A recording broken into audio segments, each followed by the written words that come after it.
नमस्कार, मेरा नाम है सुमित सिंह मेहता। हाजिर हूँ आपके सामने इलेक्ट्रोडायनेमिक्स से रिलेटेड एक और नया लेक्चर लेके।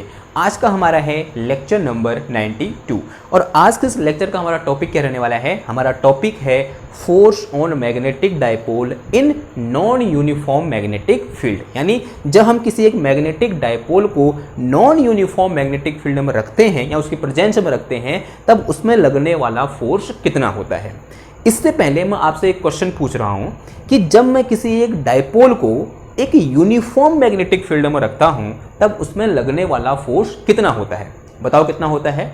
आप सबको इसका आंसर आता है। जैसे कि हमने पिछले लेक्चर में डिस्कस किया है कि जब भी हम किसी एक मैग्नेटिक डायपोल को यूनिफॉर्म मैग्नेटिक फील्ड में रखते हैं तब उसमें लगने वाला जो नेट फोर्स होता है कितना होता है, 0 होता है। ये हमने पढ़ा है नहीं पढ़ा है? आंसर है हाँ जी, पढ़ा है। हमने उस लेक्चर के लास्ट में थोड़ा बहुत मैंने आपको एक ब्रीफ दिया था कि जब हम किसी एक मैग्नेटिक डायपोल को नॉन यूनिफॉर्म मैग्नेटिक फील्ड में रखते हैं तब उसमें लगने वाला फोर्स नॉन जीरो होता है, यानी उसकी कुछ वैल्यू होती है। और हमने वहां पर पढ़ा था, यहाँ पे लास्ट में मैंने ऐसे बताया था आपको कि उसकी वैल्यू कितनी होती है, F = ग्रेडियंट ऑफ m.b के बराबर होती है। जहां पर B क्या है, मैग्नेटिक फील्ड है, M क्या है, उस डायपोल का या मैग्नेटिक डायपोल का डायपोल मोमेंट है, और ये क्या है, ग्रेडियंट है। ठीक है, यानी ग्रेडियंट ऑफ m.b। और यहाँ पर जो B है वो क्या है मेरे पास, नॉन यूनिफॉर्म है। क्या है, नॉन यूनिफॉर्म है। ये यहां पर इंपॉर्टेंट है। अगर ये यूनिफॉर्म होता, अगर B क्या होता, यूनिफॉर्म होता, तब F कितना होता, 0 होता। F = क्या होता है, 0 होता है। किसके लिए, फॉर यूनिफॉर्म के लिए। किसके लिए, फॉर यूनिफॉर्म मैग्नेटिक फील्ड के लिए, यूनिफॉर्म बी के लिए। ओके, ये चीज हमको पता थी और ये चीज हमने लास्ट में पढ़ी थी कि ये क्या होता है, फॉर्मूला होता है। और आज हमें क्या करना है, इसी फॉर्मूले को प्रूव करना है। इसका क्या देखना है, आज हमको प्रूफ देखना है। ओके, तो आपको समझ में आया कि आज का एम क्या होने वाला है हमारा। अगर एम समझ में आ गया है तो रोज की तरह फटाफट से कॉपी पेन निकालो और हेड डालो क्या, force on magnetic dipole in non uniform magnetic field. Okay, तो इसे मिटा के चलते हैं और एक सिस्टमेटिक तरीके से आगे बढ़ते हैं। हिंट डाली आपने तो उसके नीचे लिखो since we know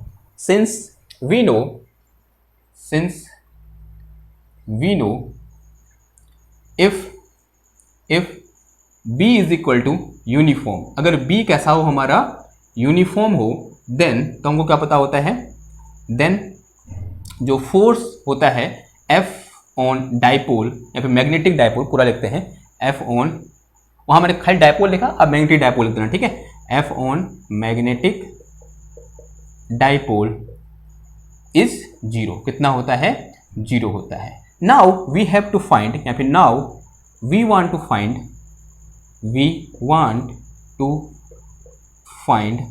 force on magnetic dipole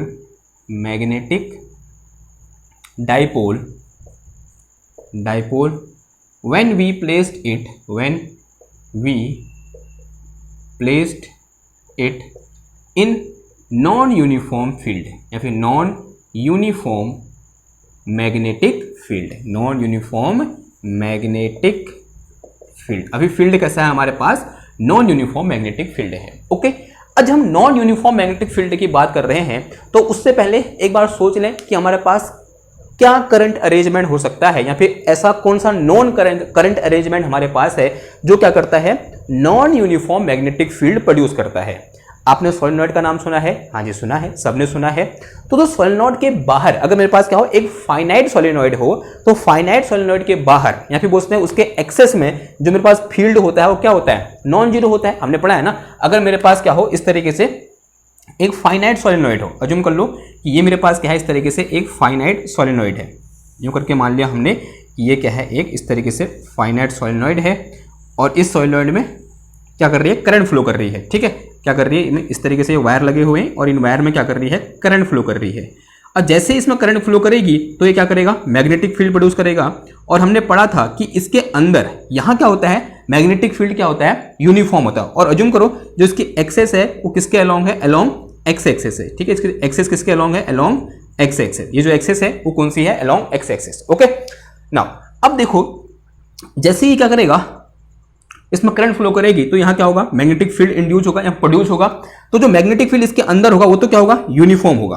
लेकिन जैसे यहां से बाहर निकलेगा ये इस तरीके से डाइवर्ट होगा, होगा नहीं होगा? यानी यहां मैग्नेटिक फील्ड क्या होता है? नॉन यूनिफॉर्म होता है। यहां क्या होता है? यूनिफॉर्म। अगेन यहां क्या हो जाएगा? Non uniform. तो यहां फिर ये ऐसे हो जाएगा और ये यहां से ऐसे घूम करके वापस क्या आ जाएगा? इधर आ जाएगा। ठीक है, अब देखो करंट कैसे जा रही है? ऐसे घूम रही है, तो मैग्नेटिक फील्ड डायरेक्शन कहां की ओर होगी? इधर की ओर। यानी मैग्नेटिक फील्ड कैसे चलेगा? ऐसे चलेगा और यहां से फिर यहां से क्या आ जाएगा? वापस आ जाएगा। ठीक है, क्लियर है बात? तो ये वाला जो एंड है इस सोलेनॉइड का किस तरह बिहेव कर रहा है? नॉर्थ पोल की तरह बिहेव कर रहा है और ये किस तरह बिहेव कर रहा है? साउथ पोल की तरह क्या कर रहा है? बिहेव कर रहा है। इतनी बात क्लियर हुई? इसको मैं आगे नहीं बढ़ा रहा क्योंकि यहां से घूमेगा फिर यहां आएगा फिर वापस आ जाएगा। ठीक, नाउ अगर मैं एक दो लाइन और खींचूं तो यहां क्या होगा? मैग्नेटिक फील्ड इस तरीके से सीधा फिर यहां से ऐसे चला जाएगा और यहां से फिर ऐसे आ जाएगा।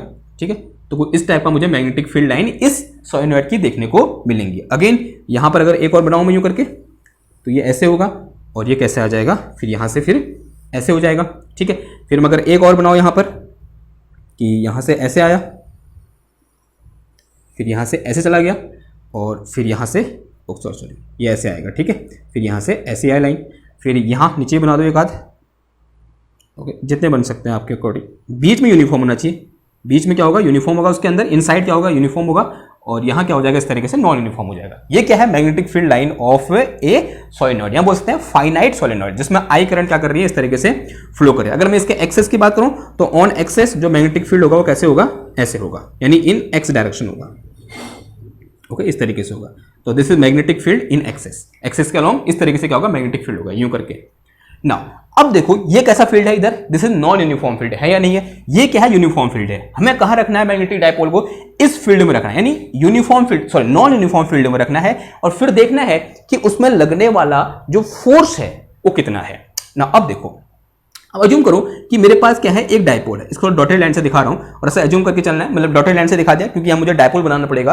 तो यहां पर जो मेरे पास फील्ड है इस अलोंग एक्सेस वो किस डायरेक्शन में है? एक्स कैप डायरेक्शन में है। ठीक है, ये बात ध्यान रखना कि अलोंग जो इसकी एक्सेस है, किसकी? इस सिलेंडर की, यहां बोल सकते हैं इस सोलेनॉइड की जो एक्सेस है वहां पर जो मेरे पास फील्ड है वो किस डायरेक्शन में होगा?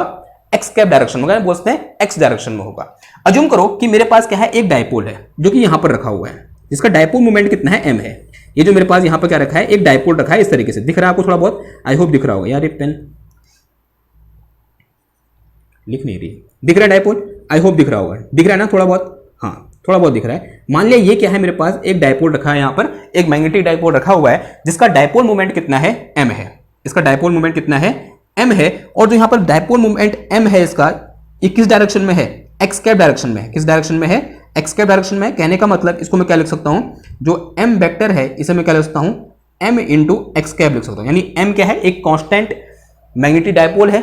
ठीक है, बोलते हैं एक डायपोल है जिसका जो डायपोल मोमेंट है वो क्या है? कांस्टेंट है और किस डायरेक्शन में है? एक्स कैप डायरेक्शन में है। ओके, ना अब क्या होगा? देखो, अगर मैं इस डायपोल की बात करूं, जो ये ऐसे डायपोल दिखाते हैं, इसका मतलब क्या होता है जानते हो आप? ये डायपोल दिखा रखा है जिसका डायपोल मोमेंट मैं m बोल रहा हूं, ये किसको दिखाता है? अगर मैं डायपोल की बात करूं तो हमारे लैब में डायपोल देखा है आपने? ऐसा होता है ना, ये क्या होता है? नॉर्थ पोल और ये क्या होता है? South pole. तो ये क्या है? एक डायपोल है जो हमारे लैब में एक बार मैग्नेट होता है, वो क्या है? एक डायपोल है।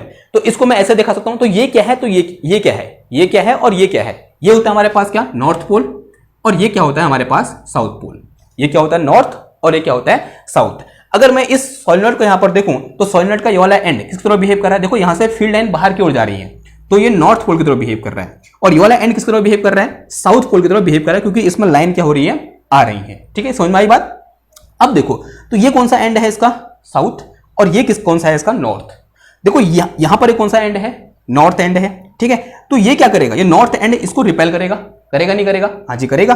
और इसको क्या करेगा? इस एंड को अट्रैक्ट करेगा। लेकिन जो जिसको अट्रैक्ट करें, जो साउथ वाला एंड है, जो एस वाला एंड है, साउथ है, वो क्या इसके पास है? तो जो मोर इफेक्टिव यहां पर फोर्स होगा वो कौन सा होगा? अट्रैक्टिव होगा। यानी ये जो मेरे पास सोलेनॉइड है, और जब इस सोलेनॉइड के इस नॉन यूनिफॉर्म मैग्नेटिक फील्ड में हम इस मैग्नेटिक डायपोल जिसका डायपोल मोमेंट m है इसको मैं रखूंगा, तो ये जो सोलेनॉइड है ये क्या करेगा? इसको अट्रैक्ट करेगा अपनी ओर। ठीक है, देखो इस एंड को रिपेल करेगा और इस एंड को अट्रैक्ट करेगा। लेकिन ये वाला एंड क्या है? इस सोलेनॉइड के पास है, या बोल सकते हैं इसके पास है, किसके? सोलेनॉइड के नॉर्थ एंड के पास है। तो इसका मतलब जो मोर इफेक्टिव फोर्स होगा वो कौन सा वाला होगा? अट्रैक्टिव होगा। यानी जो ये सोलेनॉइड है क्या कर रहा है? इस मैग्नेटिक डायपोल को अपनी ओर अट्रैक्ट कर रहा है। यानी कौन सा फोर्स लग रहा है यहां पर? अट्रैक्शन का फोर्स लग रहा है। अगर मैं यहां पर क्या बोलूं, जो मैग्नेटिक फील्ड एफ बी कैसा है मेरे पास? अट्रैक्टिव नेचर का है। कैसा है मेरे पास? अट्रैक्टिव नेचर का है। कैसा नेचर का है? अट्रैक्टिव इन नेचर, कैसे नेचर का है, अट्रैक्टिव इन नेचर। और कहाँ की ओर लग रहा है, इधर की ओर लग रहा है। जो मेरे पास यहाँ पर फोर्स है वो कहाँ की ओर है, इधर की ओर है, like this is F B. ये कौन सा फोर्स है मेरे पास, एफ बी फोर्स है। समझ में आई बात, B for magnetic field. Okay, now assume करो कि इस पर्टिकुलर पॉइंट पर, जहां पर ये डायपोल हमने अज्यूम कर रखा है, इस पर्टिकुलर पॉइंट पर जो हमारे पास मैग्नेटिक फील्ड है वो कितना है, बी एक्स है। बी एक्स है, बी एक्स क्या है मेरे पास, मैग्नेटिक फील्ड। बी एक्स क्या है हमारे पास, जो बी एक्स है वो क्या है, magnetic field. Magnetic field at initial position, at initial position of dipole, of dipole. जहां पर डायपोल पहले रखा हुआ है, मैंने पहले यहां पर रखा हुआ है, अभी यहां पर रखा हुआ है, तो उसको मैंने इनिशियल पोजीशन बोला, क्योंकि मैंने इसको क्या करना है, इसके बाद डिस्प्लेस करना है, किसी दूसरे पोजीशन पर ले जाना है, तो इस पोजीशन को मैंने क्या बोल दिया, इसकी इनिशियल पोजीशन बोल दिया। और इस इनिशियल पोजीशन में यहां पर जो मेरे पास मैग्नेटिक फील्ड है वो कितना है, बी एक्स है। अब ये जो मैग्नेटिक फील्ड बी एक्स है, ये किसके अलोंग है, इस सोलेनॉइड की एक्सेस के अलोंग है। और सोलेनॉइड की एक्सेस के अलोंग जो मैग्नेटिक फील्ड की डायरेक्शन है वो किस डायरेक्शन में है, एक्स कैप डायरेक्शन में है। तो जो बी एक्स है, एक्चुअली उसको मैं ये लिख सकता हूं कि this B x is equal to B x into x cap, ऐसा लिख सकते हैं हम, हाँ जी ऐसा लिख सकते हैं। ओके, तो अब देखो, अब मैं क्या कर रहा हूं, इसको मैं क्या चाह रहा हूं, मैं इस डायपोल को यहां से उठा कहां पुट कर दूं, इधर ले जाऊं, यानी इसको थोड़ा सा इनफाइनिटेसिमली क्या करूं, डिस्प्लेस करूं। क्या करना चाह रहा हूं मैं, इसको इनफाइनिटेसिमली डिस्प्लेस करना चाह रहा हूं, कहां की ओर, इस डायरेक्शन में। यानी मैं किसके अपोजिट इसको डिस्प्लेस करना चाह रहा हूं, इस फोर्स एफ बी के अपोजिट क्या करना चाह रहा हूं, डिस्प्लेस करना चाह रहा हूं। जो डायपोल है एक्चुअली इस मैग्नेटिक फील्ड के कारण कहां की ओर जाना चाह रहा है, इस सोलेनॉइड की ओर जाना चाह रहा है, लेकिन इसको कहां की ओर लाना चाह रहा हूं मैं, यहां से यहां लाना चाह रहा हूं। क्या करना चाह रहा हूं मैं, मान लिया कि यहां से यहां तक का जो डिस्प्लेसमेंट है, मैं इसको यहां से उठाया, कहां रख दिया, इधर रख दिया। कौन रख रहा है, मैं रख रहा हूं, यानी मैं कौन हूं, एक एक्सटर्नल एजेंट हूं। और जब कोई एक्सटर्नल एजेंट क्या करेगा, इसमें आप वर्क करेगा, और वर्क किस फोर्स के अपोजिट कर रहा है, इस फोर्स के अपोजिट। यानी जो फोर्स कौन लगा रहा है, ये सोलेनॉइड इस किस पर लगा रहा है, ये जो हमारे पास डायपोल है इस पर कितना फोर्स लगा रहा है, एफ बी फोर्स लगा रहा है। अब कोई एक्सटर्नल एजेंट आएगा, माना इस केस में वो एक्सटर्नल एजेंट कौन है, मैं हूं। मैं क्या कर रहा हूं, इस डायपोल को यहां से उठा कहां रख दे रहा हूं, इधर पे रख दे रहा हूं। मैंने इस डायपोल को यहां से उठाया और कहां रख दिया, इधर रख दिया। आई होप आपको ये दिख रहा होगा, ठीक है। ये डायपोल मैंने यहां से उठाया और कहां रख दिया, मैंने इधर रख दिया। यहां से उठाया कहां रख दिया, इधर रख दिया। और कितना डिस्प्लेस कर दिया, अज्यूम कर लो कि यहां से जो डिस्प्लेसमेंट है वो कितना बोल दिया हमने, एक्स बोल दिया। इसे मैं डालूं, सॉरी कितना बोल दिया, स्मॉल डिस्प्लेसमेंट डेल एक्स बोल दिया। बहुत छोटा सा डिस्प्लेसमेंट, बड़ा मैंने दिखा रखा है ताकि आपको कुछ यहां पर दिखे, लेकिन ये डिस्प्लेसमेंट जो है क्या है, बहुत छोटा है। पहले क्या था, मेरा डायपोल यहां पर था, फिर मैंने उसको यहां से उठा कहां पुट कर दिया, इधर पुट कर दिया। तो मुझे क्या लगाना पड़ेगा, कुछ बाहर से फोर्स लगाना पड़ेगा। मान लिया वो फोर्स मैं लगा रहा हूं, तो मैंने इसको यहां से उठाया और यहां से इधर ले गया। इनफाइनिटेसिमली कितना डिस्प्लेस कर दिया मैंने, d x, and del x क्या कर दिया, इसको डिस्प्लेस कर दिया। अब हमें क्या निकालना है कि इतना डिस्प्लेस करने में कितना वर्क करना पड़ा उसको। देखो एक चीज और यहां पर ध्यान सुनना बात को, कि अगर मैं उसको यहां से यहां डिस्प्लेस कर रहा हूं तो मुझे बाहर से मिनिमम कितना फोर्स लगाना पड़ेगा, बताओ मिनिमम कितना फोर्स लगाना पड़ेगा बाहर से। कि मैं इस डायपोल को यहां से यहां डिस्प्लेस कर रहा हूं तो मैं बाहर से मिनिमम कितना फोर्स लगाऊंगा, इस एफ बी के बराबर। अगर इससे कम फोर्स लगाऊंगा तो ये तो डिस्प्लेस होगा ही नहीं, तो मिनिमम फोर्स कितना चाहिए मेरे को, इस एफ बी के बराबर चाहिए इसको यहां से यहां डिस्प्लेस करने के लिए, ठीक है। तो minimum force require applied by, let us say, let F external is minimum force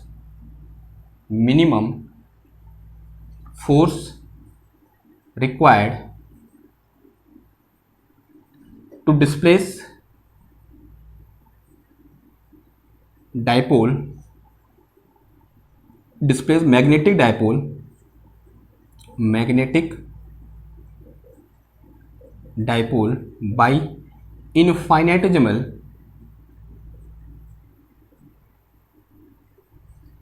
displacement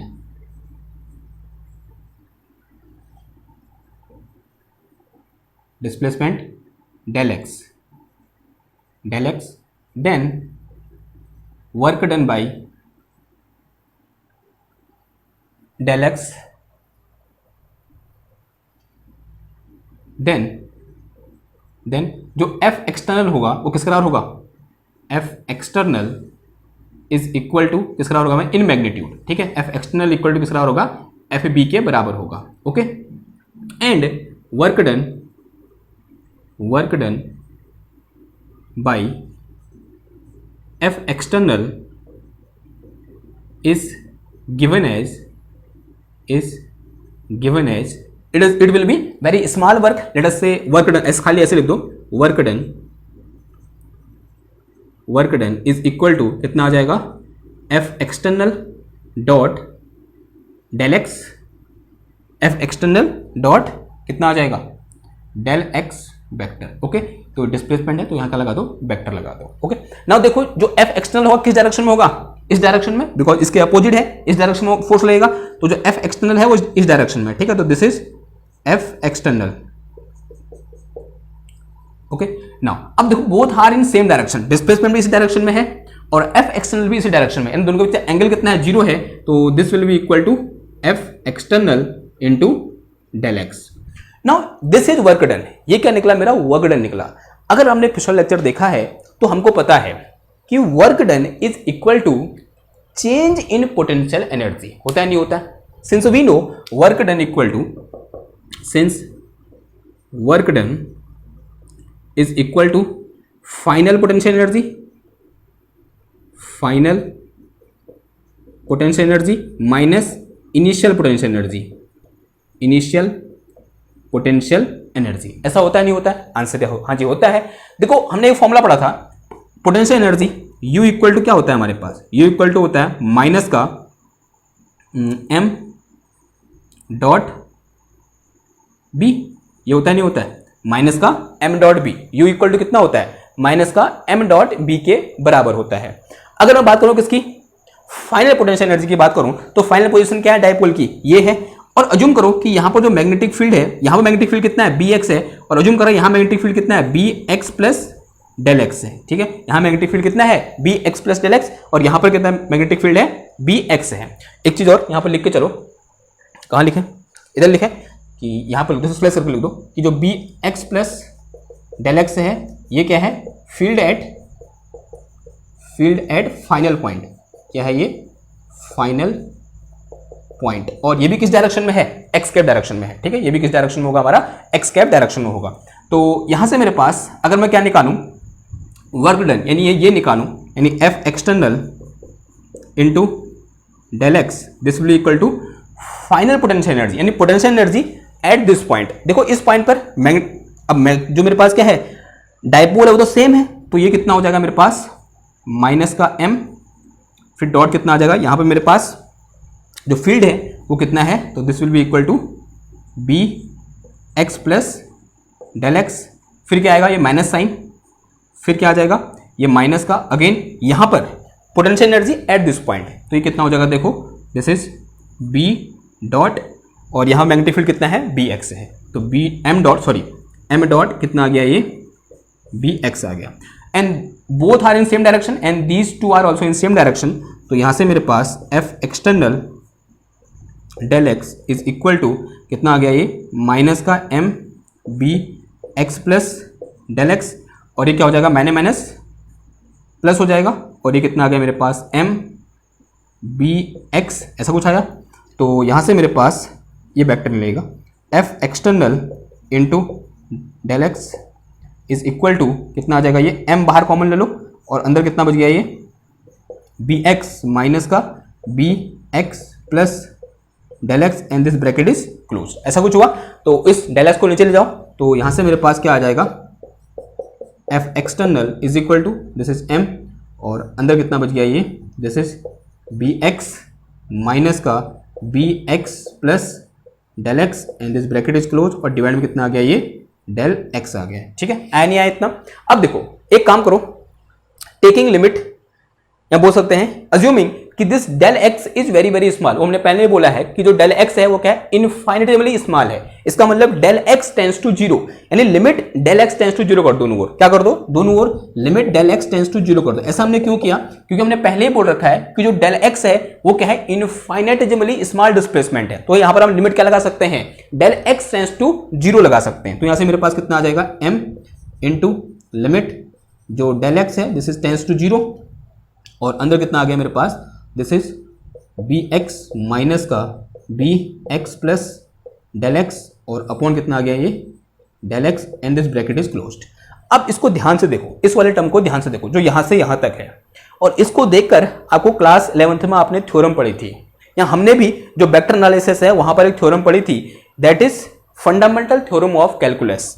and according to fundamental theorem of calculus this thing, जो इतना चीज है लिमिट से इधर को विथ लिमिट इंक्लूडिंग लिमिट, ये जो पूरी चीज है यहां से यहां तक, ये क्या है एक्चुअल में, differentiation of B with respect to x है, या बोलते हैं rate of change of magnetic field with respect to x है या नहीं है, आंसर है हाँ जी है। ठीक है, तो ये चीज आपको याद होनी चाहिए क्योंकि हमने वेक्टर एनालिसिस में पढ़ा हुआ है, और अगर आपने नहीं देखी हमने वेक्टर एनालिसिस की सीरीज, जो कि बहुत गलत बात है, आपको देखनी चाहिए, बिकॉज अगर बिना वो देखे यहां पहुंचे हो तो फिर आपका भगवान ही मालिक है। ठीक, लेकिन फिलहाल समझ लो कि इतनी जो चीज है यहां से लेकर कहां तक, यहां तक, ये किसको रिप्रेजेंट कर रही है, this is fundamental theorem of calculus from, since from, ऐसे लिखो, फ्रॉम फंडामेंटल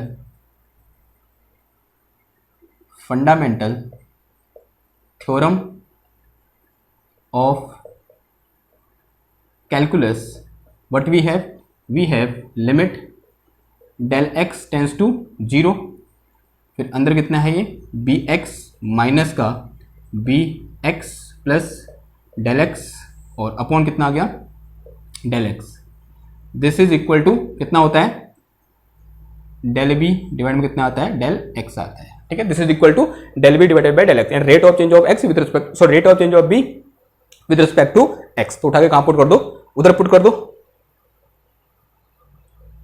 थोड़ा सा गड़बड़ हो रही है, गड़बड़ ये हो रही है, ये पहले आता है ये बाद में आता है, थ्योरम में ये पहले आता है ये बाद में आता है। तो ये क्या होता है, प्लस होता है, और ये क्या होता है, माइनस होता है। तो इसको प्लस करने के लिए, इसे माइनस करने के लिए एक काम करो, यहां से माइनस कॉमन ले लो, इसको प्लस कर दो और इसे माइनस कर दो, तो यहां से माइनस क्या ले लो, कॉमन लो, यहां से माइनस क्या आ जाएगा, ऐसे बाहर आ जाएगा, तो ये क्या बचेगा मेरे पास, हाँ ये क्या किसका होता है, इसका, ये बाद में आता है। ठीक है, ऐसे कुछ होता है।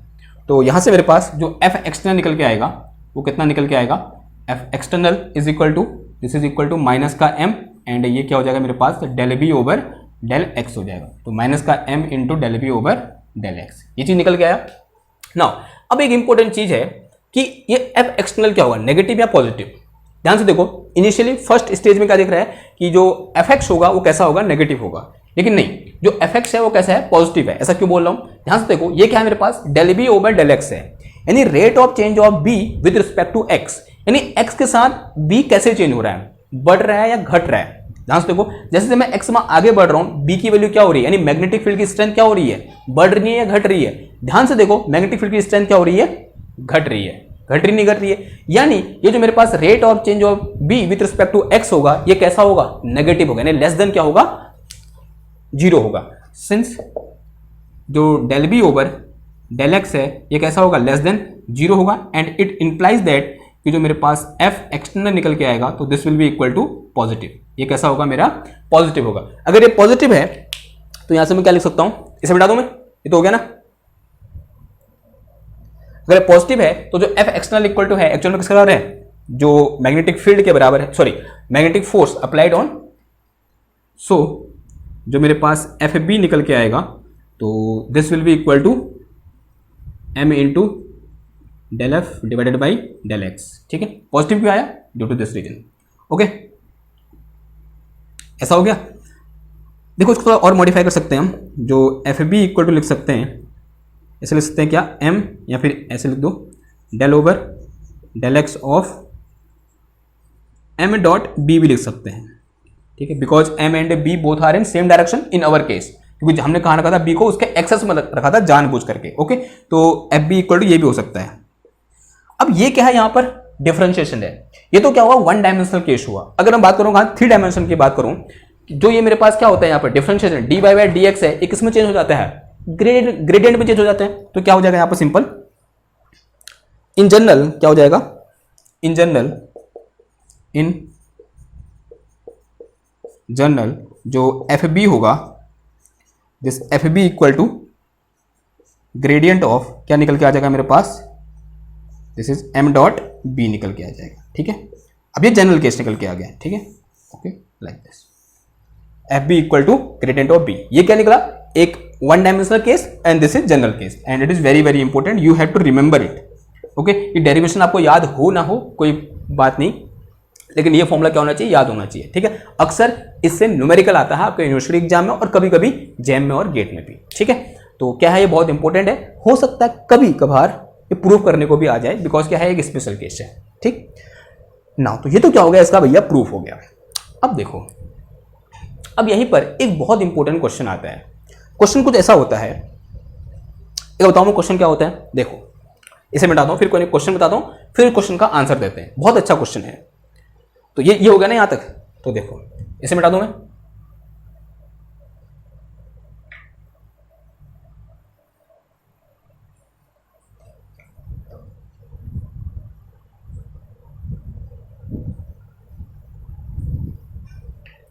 देखो हमने कल क्या डिस्कस किया था, अगर हम डायपोल की बात करें, डायपोल होता है क्या एक्चुअल में, एक क्लोज करंट कैरिंग लूप होता है डायपोल। हाँ जी होता है। तो अगर मैं किसी एक क्लोज करंट कैरिंग लूप को, अगर मेरे पास क्या है, एक क्लोज करंट कैरिंग लूप है और इसको मैं कहाँ रख रहा हूँ, एक मैग्नेटिक फील्ड बी में रख रहा हूँ and this magnetic field B is uniform, ये क्या है मेरे पास, एक यूनिफॉर्म मैग्नेटिक फील्ड है, तब इस क्लोज करंट कैरिंग लूप में लगने वाला फोर्स कितना हो जाएगा, जीरो हो जाएगा, बिकॉज इट इज डायपोल, क्योंकि ये क्या है, डायपोल है। तो यूनिफॉर्म मैग्नेटिक फील्ड में जब मैं इसको इस मैग्नेटिक फील्ड में रखूंगा तो इसका आंसर कितना आएगा, जीरो आएगा। इस पर लगने वाले फोर्स का आंसर कितना आएगा, जीरो आएगा। लेकिन जब मैं इसी लूप को कहां रखूंगा, एक नॉन यूनिफॉर्म मैग्नेटिक फील्ड में रखूंगा, तब इसमें लगने वाला फोर्स जीरो नहीं होगा। और इस पर्टिकुलर केस के लिए कभी कभी ऑप्शन में यह आंसर दिया ही नहीं होता है, ऑप्शन में कुछ ऐसा बोल देगा कि हमारे पास क्या है, एक इस तरीके से ये करंट कैरिंग लूप है, क्या बोल देगा, इस तरीके से मेरे पास क्या है, एक करंट कैरिंग लूप है यूं करके, और यहां पर इस तरीके से ये क्या है, एक नॉन यूनिफॉर्म मैग्नेटिक फील्ड हमने अप्लाई कर रखा है। इस तरीके से क्या कर रखा है, एक non uniform magnetic field, non uniform है, हाँ जी है, और ये क्या था, इधर वाला यूनिफॉर्म था, ये क्या है, नॉन यूनिफॉर्म मैग्नेटिक फील्ड इस तरीके से अप्लाई कर रखा है। और ऐसा बोलेगा कि इसमें लगने वाला मैग्नेटिक फोर्स कितना होगा। पहला ऑप्शन कुछ ऐसा दिया होगा कि 2 pi R I sine theta B sine theta, या फिर ऐसा दिया होगा कभी कभी सेकेंड ऑप्शन कि this is 2 pi R I B cos theta. ठीक है, और जो थीटा है वो क्या है, ये है कि यहाँ पर मैग्नेटिक फील्ड इस तरीके से ना बाहर की ओर है या नहीं है, इसमें टेंजेंट के मैग्नेटिक फील्ड डायरेक्शन जो थीटा है वो है कि इसने हॉरिजॉन्टल से या उसने रेडियल डायरेक्शन से कितना एंगल बना रखा है, वो क्या है, थीटा है। ओके, तो और कभी कभी तीसरा ऑप्शन को जैसा देगा pi r square cos theta, और फोर्थ ऑप्शन क्या हो जाएगा, none of these, none of these. अब आप सोचोगे कि भैया ये डायपोल है, कि करंट कैरिंग लूप है, ये डायपोल है, तो डायपोल के लिए जो मैग्नेटिक फील्ड है वो इससे निकलना चाहिए था, तो ऐसा तो कोई मैच ही नहीं हो रहा है इधर, ऐसा कोई ऑप्शन ही नहीं है, तो कैसे करेंगे इसके लिए। देखो इसको करने का थोड़ा सा एक डिफरेंट तरीका है ये ऑप्शन लाने के लिए, तो आपको पता भी होना चाहिए कैसे वो चीज आती है। ओके, एक बार देख लें इसको, तो बहुत अच्छा क्वेश्चन है, इंपॉर्टेंट क्वेश्चन है। ठीक है, तो उसमें हेडिंग नहीं लिखेंगे, इस टाइप से एक तरीके से ऐसे हैशटैग बनाओ, तो उसमें ऐसे लिख के चलेंगे, मैं लिख के चलता हूं, आप मेरे को क्या करना, कॉपी करना। ठीक है, इसे मिटाते हैं, इसे मिटा दूं मैं,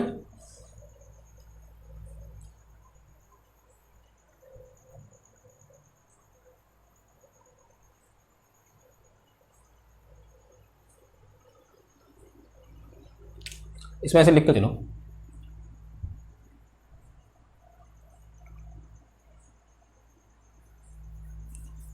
when a closed current carrying loop is placed in uniform magnetic field then net force on closed loop is 0. Now we want to know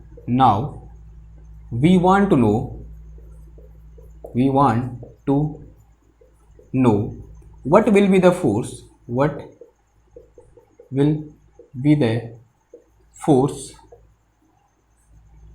on loop when we placed it in non-uniform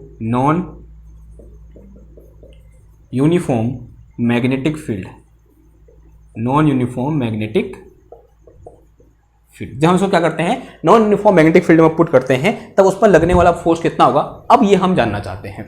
तो ऐसा करो, चलो let us assume we have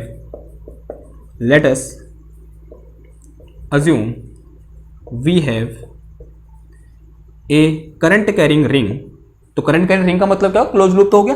current carrying ring of radius r as is placed in non-uniform magnetic field as shown in following figure,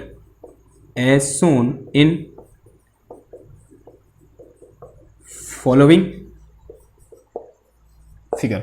एक काम कर रहा हूं, figure इधर बनाता हूं, उसके लिए क्या चाहिए, जगह चाहिए। तो ऐसा कुछ है, और non uniform magnetic field produce करना है, तो उसके लिए सोलेनॉइड क्या है हमारे पास, एक अच्छा एग्जांपल है। तो अज्यूम करो कि मेरे पास क्या है, एक इस तरीके से सोलेनॉइड है।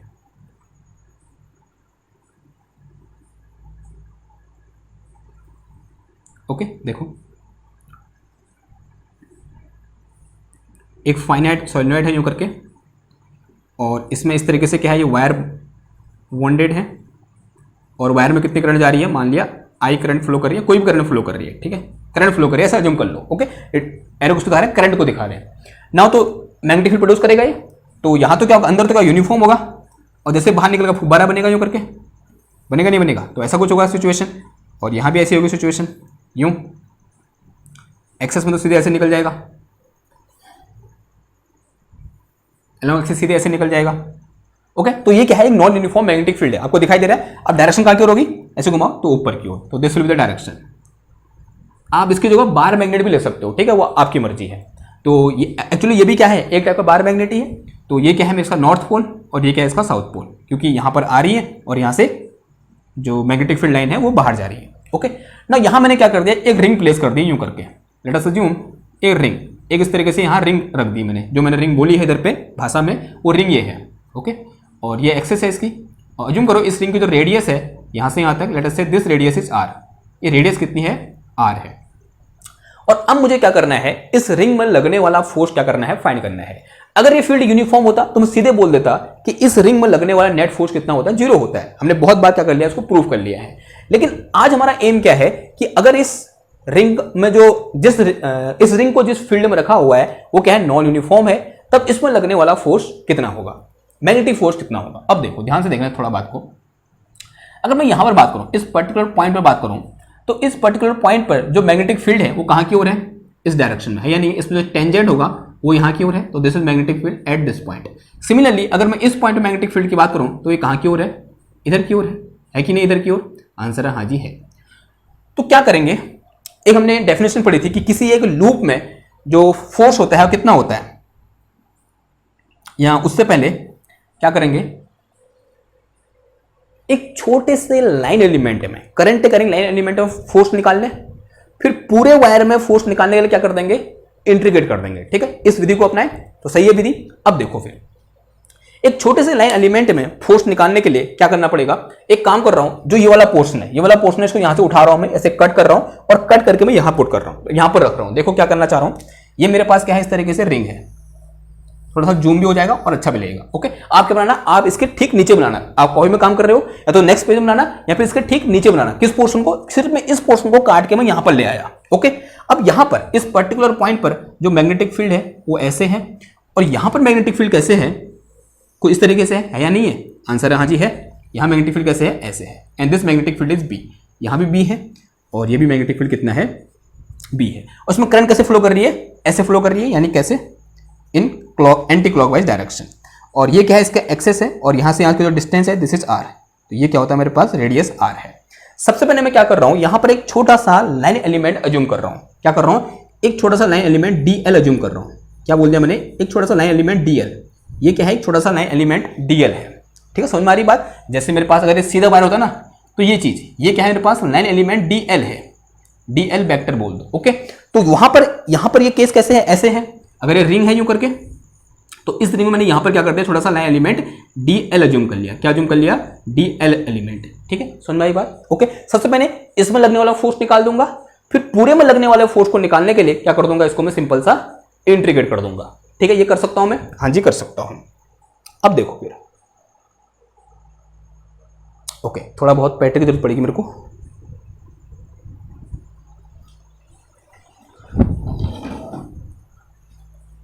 अब इस पर्टिकुलर पॉइंट पर देखो, जो मैग्नेटिक फील्ड है वो कहां की ओर है? ऐसे बाहर की ओर है। तो बना दो फिर बाहर की ओर मैग्नेटिक फील्ड है तो this is my magnetic field at this point. इधर की ओर है, ये बी है यहां पर, उस पॉइंट पर, इस पर्टिकुलर पॉइंट पर जहां हमने क्या कर रखा है? ये एलिमेंट अज्यूम कर रखा है डी एल। ये जो लेंथ है वो कितनी है? डी एल है। तो यहां पर लिख के चलो मैं एक बार, जो डी एल वेक्टर है ये क्या है? एक्चुअल में लाइन एलिमेंट है। क्या है ये? Line element. और कोई मुझे बताएगा इसकी डायरेक्शन कहां की ओर है? जो डी एल है वो किस डायरेक्शन में है? अगर मैं बात करूं किसकी? सिलेंड्रिकल कोऑर्डिनेट सिस्टम की बात करूं, तो in cylindrical coordinate system this D L is in phi cap direction. किस डायरेक्शन में है ये? Phi cap direction. तो यहां पर क्या लिख दो? इस तरीके से फाई कैप लिख दो। तो डीएल कहां की ओर है? फाई कैप डायरेक्शन में है। और फाई कैप डायरेक्शन में जो लाइन एलिमेंट होता है वो कितना होता है? तो यहां से जो डी एल इक्वल टू या डी एल वेक्टर आ जाएगा वो कितना आ जाएगा? तो that will be equal to, यहां से सेपरेशन कितना होगा? आर होगा। तो ये आ गया मेरे पास कितना? R d theta, sorry d phi into phi cap. तो ये क्या निकल गया मेरे पास? लाइन एलिमेंट डी एल निकल के आ गया। ओके, अब देखो फिर, अब इसमें लगने वाला फोर्स कितना होगा फिर? यार ऊपर वाला मिटाना पड़ेगा मेरे को, ये मिटा दो ऊपर का मैं, क्योंकि ये राम कहानी तो लिख दी होगी ना आपने।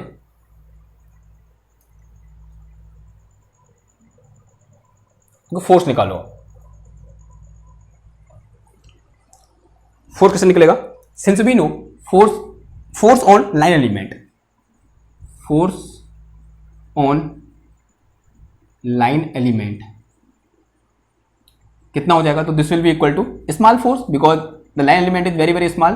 तो डी एफ इक्वल टू कितना आ जाएगा? आई डी एल क्रॉस कितना आ गया? बी आ गया। आया नहीं आया? अब ध्यान से देखो, अगर मैं ये बोलूं कि ये जो डायरेक्शन है इसकी, ये कौन सी डायरेक्शन होगी? This is radial direction. ये कौन सी डायरेक्शन है? रेडियल डायरेक्शन है। रेडियल डायरेक्शन या बोलते हैं एस्केप डायरेक्शन। अगर मैं सिलेंड्रिकल कोऑर्डिनेट सिस्टम की बात करूं तो this direction is escape direction. और ये डायरेक्शन कौन सी होगी?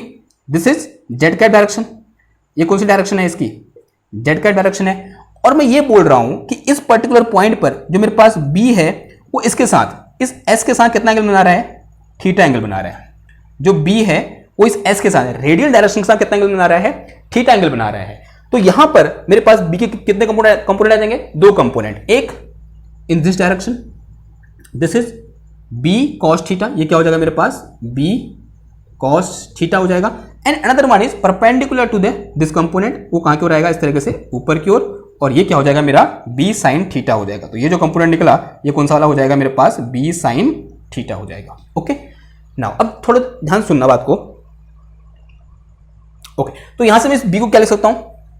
तो यहां से मैं इस मैग्नेटिक फील्ड बी को दो कंपोनेंट तोड़ दिया मैंने। एक क्या आ गया मेरे पास? B cos theta S cap, फिर प्लस कितना आ गया? ये बी साइन थीटा, और यहां क्या आ जाएगा? ये जेड कैप आ जाएगा। आएगा नहीं आएगा? B cos theta S cap plus B sine theta Z cap आ गया। इस उठाया कहां पुट कर दो? इधर पुट कर दो। डीएल की जगह ये पुट कर दो, बी की जगह ये पुट कर दो। तो ऐसे मेरे पास D F is equal to कितना आ जाएगा? I D L. डीएल की जगह कितना आ गया? This is r d phi phi cap, फिर क्रॉस बी की जगह ये पूरा चीज लिख दो। कितना आ जाएगा? ये B cos theta and S cap, B cos theta S cap, फिर प्लस कितना आ गया? B sine theta and this one is Z cap. Okay, अंदर भेज दो फिर उसको। तो यहां से मेरे पास D F is equal to, ये है मेरे पास कितना, आई आर डी फाई, और इस फाई को अंदर भेज दो, ठीक है। तो अंदर कितना आ गया ये, B cos theta, this is phi cap cross कितना आ जाएगा, एस कैप, फिर प्लस कितना आ जाएगा ये इधर पे बी साइन थीटा, और अंदर कितना आ गया, this is phi cap cross कितना आ जाएगा ये जेड कैप आ जाएगा, and this bracket is close. इसको बड़ा ब्रैकेट बना दो बाहर से, ओके। नाउ अब इसको सॉल्व करो फिर क्रॉस प्रोडक्ट, तो कितना आ जाएगा ये, d F vector is equal to I r into d phi, और अंदर कितना बच गया ये B cos theta, and now phi cap cross s cap क्या होता है, कुछ ऐसा होता है ना हमारे पास, एस फाई जेड, ऐसे कुछ आता है। Phi cap cross s cap कितना हो जाएगा, माइनस का जेड कैप, कितना आ गया यहाँ पर ये माइनस का जेड कैप आ गया, फिर प्लस ये आ गया मेरे पास कितना B sine theta. Now phi cap cross z cap, phi cap cross z cap कितना आ जाएगा मेरे पास, ये एस कैप आ जाएगा, कितना आ जाएगा S cap, and this bracket is closed, okay.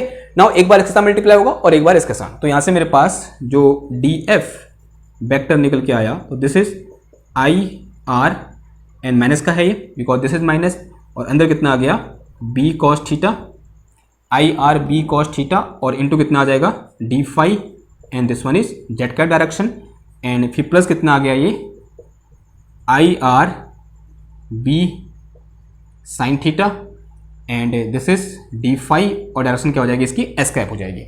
अब मुझे क्या निकालना है, टोटल फोर्स निकालना है। टोटल फोर्स निकालने का क्या कर दूंगा, उसको मैं इंटीग्रेट कर दूंगा, तो on integrating what we get, इसे मिटाओ, ये मिटाता हूं, ठीक है, ये बना लिया होगा आपने।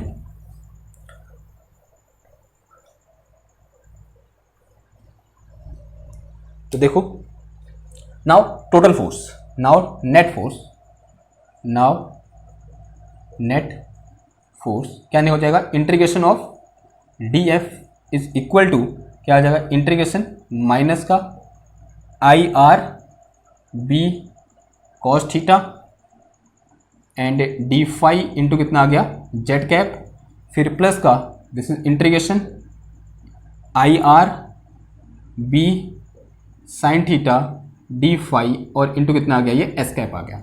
देखो जेड कैप तो क्या है कांस्टेंट है, लेकिन एस कैप कांस्टेंट नहीं है। एस कैप को हम इंटीग्रेशन के बाहर नहीं ले सकते, लेकिन जेड कैप को ले सकते हैं, तो ले लो। तो डी एफ का इंटीग्रेशन क्या हो जाएगा, एफ हो जाएगा, तो this is equal to minus का आई आर बी, माइनस का आई आर बी, और कॉस्ट अभी क्या आ जाएगा, बाहर आ जाएगा, because integration is in terms of phi, और कॉस्ट तो अलग ही वेरिएबल है, ठीक है। ये कौन सा एंगल है जो एस के साथ बी ने बना रखा है, तो ये तो कांस्टेंट है, बाहर ही आ जाएगा, और जेड कैप भी बाहर आ गया, और अंदर कितना बच गया, इंटीग्रेशन ऑफ डी फाई आ गया, और लिमिट कहां से कहां हो जाएगा, 0 से 2 पाई, फाई की लिमिट कहां है 0 से 2 पाई है पूरा, और फिर प्लस कितना हो जाएगा, ये प्लस हो जाएगा, यहां से मेरे पास again I are B sine theta integration. अब एस कैप की वैल्यू पुट करनी पड़ेगी किसके टर्म में, X cap and Y cap Z cap के टर्म, यानी कार्टेशियन कोऑर्डिनेट सिस्टम में एस कैप की वैल्यू क्या होगी बताओ, किसी को पता है? देखो वेक्टर एनालिसिस वाला लेक्चर देखो, वहां मैंने बता रखा है आपको, मैं सीधे लिख दे रहा हूं आंसर, ठीक है।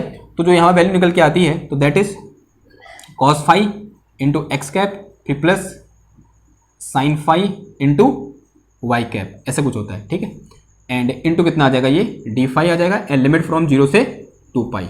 अब 0 से 2 पाई में ये इंटीग्रेशन और ये इंटीग्रेशन, यानी cos फाई और sin फाई दोनों क्या होते हैं, 0 होते हैं, तो this is equal to 0 and this is also equal to 0, तो यानी ये इंटीग्रेशन क्या हो जाएगा हमारा 0 हो जाएगा। बचा कौन सा वाला, सिर्फ और सिर्फ ये वाला। तो f इक्वल टू कितना आ गया मेरा, इसको सॉल्व कर लेना आप, ठीक है। मैंने सीधे लिख दिया क्योंकि हमने बहुत बार कर चुके हैं ये वाला केस, तो मैं सीधे लिख दिया। अगर आपको करना है, कॉपी भरनी है तो कर लेना, ठीक।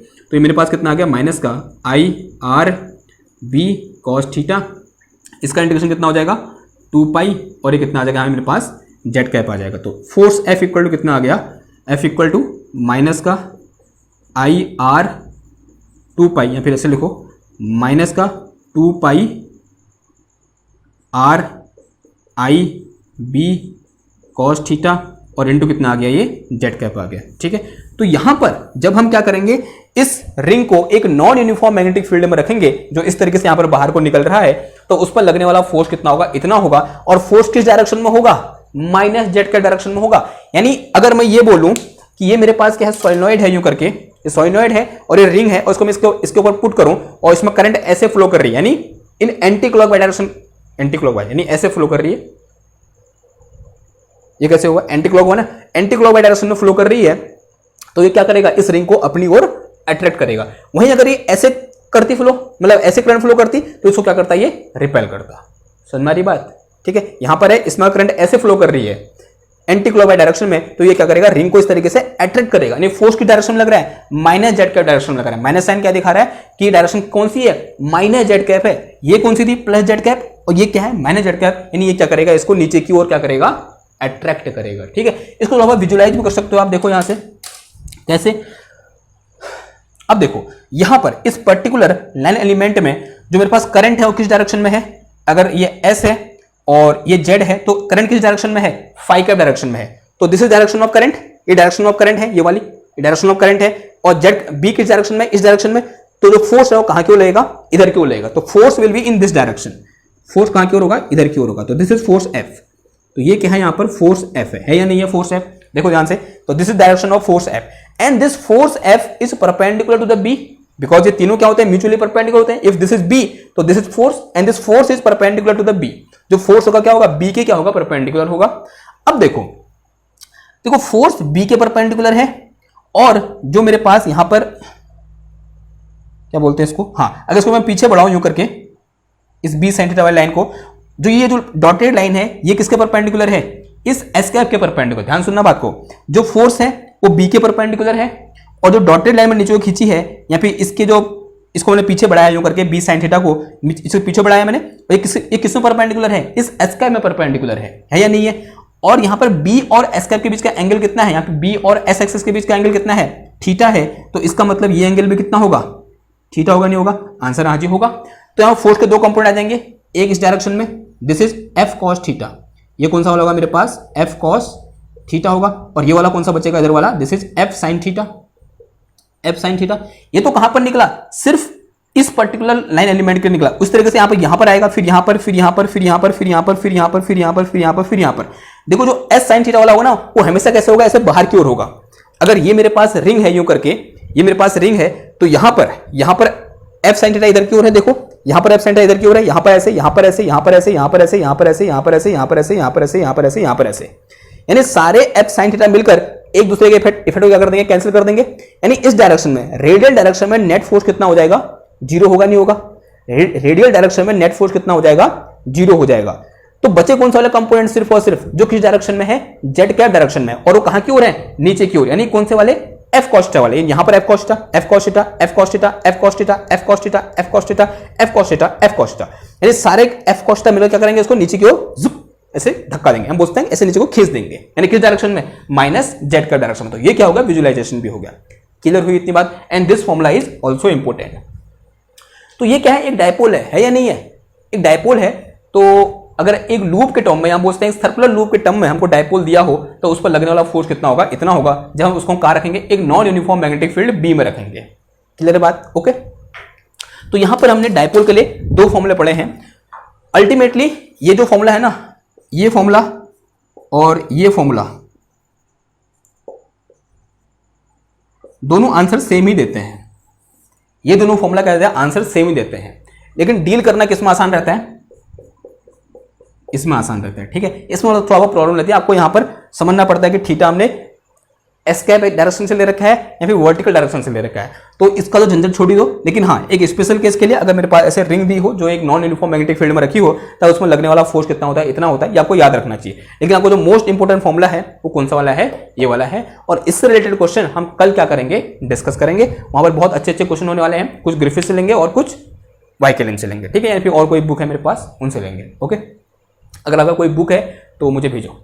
अगर आपका कोई असाइनमेंट है या बोलते हैं कोई नोट्स हैं कहीं के कोचिंग इंस्टीट्यूट के, तो मुझे भेजिए, कृपा करें, ताकि मैं वहां से एक अच्छा कंटेंट लूं और यहां पर आपके सामने उसको मैं प्रस्तुत करूं, ओके। आई होप आज का जो लेक्चर था वो आपको समझ में आया होगा। एक इंपॉर्टेंट लेक्चर था, थोड़ा सा बोल सकते हैं, क्या बोल सकते हैं इसको, हम जो चीज़ हम याद कर लेते हैं वो हमने समझी है, ठीक है। एक्चुअल में ग्रिफिथ सर ने भी इसको प्रूफ नहीं कर रखा है, इसको भी नहीं कर रखा है, उसने सीधे दे रखा है कि ये होगा आंसर, और इसको हम किसके लिए याद कर लेंगे, नॉन यूनिफॉर्म के लिए याद कर लेंगे। लेकिन हमने क्या किया, इसको आज देखा, इसको हमने प्रूफ किया, ठीक है। इधर उधर से मैंने कहीं ना कहीं से जुगाड़ किया, ठीक है। उसमें मिल जाएगा आपको, जो MIT की वेबसाइट होती है ना, वहाँ जाना, वहाँ मिल जाएगा। तो और कुछ बचा है इसमें? हाँ, इसमें कोई कन्फ्यूजन है तो मेरे से पूछ लेना, वो तो आपको पता ही है कि मैं हमेशा जहाँ कन्फ्यूजन होता है वो हम आपके सामने उपस्थित रहता हूँ। अब कुछ बच्चे होते हैं, एक लड़की बच्ची थी, लड़का था, लड़की थी मुझे नहीं पता, उसका मेरे को मैसेज आ रखा है कि मेरा एग्ज़ाम है, मैं कैसे प्रिपरेशन करूँ। मैंने वही ट्रेडिशनल जवाब दिया, मैंने कहा प्रीवियस ईयर देख लो और कुछ नोट्स बनाए तो नोट्स देख लो या फिर सिलेबस देख लो। तो उसका मुझे मैसेज आ रहा है कि सर सिलेबस भेज दो। तो अब मैं उसकी क्या ही सहायता कर सकता है जो सिलेबस भी खुद नहीं ले पा रहा है। ये तो गड़बड़ हुई ना यार, तुम सिलेबस तो खुद निकालो, सिलेबस भेज दो, मैं कहाँ से भेजूँ सिलेबस? ठीक है, तो कभी कभी काम खुद कर लेना चाहिए। ऐसे परोसा हुआ अच्छा नहीं होता है, उसका खाने में मज़ा नहीं आता है, लेकिन जब परिश्रम करके खाते हो ना उसका मज़ा ही कुछ और होता है। पसीना बहा के जब कूलर के सामने बैठते हो मज़ा आता है ना, दिन भर कूलर के सामने बैठे हो, सेम हवा, कुछ नहीं, बोर हो रहे हो, कुछ काम करके आए, एकदम पसीना बहा के आए, फिर कूलर के सामने बैठे या फिर अपने एसी वाले रूम में गए अगर आपके पास है, तो उसका आनंद ही अलग होता है यार, परिश्रम करने के बाद फल का ना। तो करो, अगर मुझसे कुछ नहीं आता है, कोई क्वेश्चन सॉल्व नहीं हो रहा है इससे रिलेटेड, मेरे को भेजो, मैं आपके लिए वहाँ पर कहीं पर भी मतलब किसी भी वक्त क्या रहूँगा, हाजिर रहूँगा। हाँ, उसमें मेरा काम नहीं होना चाहिए। अब पता चला मैं कहीं बैठा हूँ अपने काम में लगाऊँ तो उस टाइम में कॉल नहीं उठाऊंगा, वो अलग बात है, ठीक, वो ठीक भी होना चाहिए, मतलब वैसा ठीक भी रहता है। तो आज के लिए बस इतना ही, मिलते हैं आपसे नेक्स्ट क्लास में। इसको शेयर करिए, लाइक करिए, सब्सक्राइब करिए। तब तक के लिए थैंक यू, धन्यवाद, बाय बाय।